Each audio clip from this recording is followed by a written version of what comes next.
Hey beautiful people, I'm back with another video, and today I'm gonna show you how to stop the beeping sound in the CP Plus DVR. So let's get started. Go to the main menu,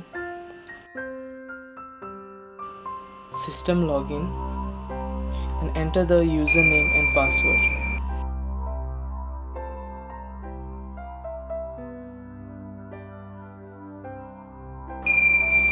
And go to the settings, events and abnormalities, and click on the buzzer and remove the red marking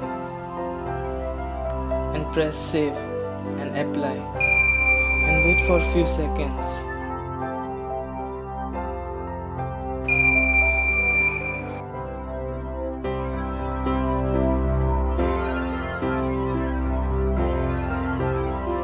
And the beeping sound will stop.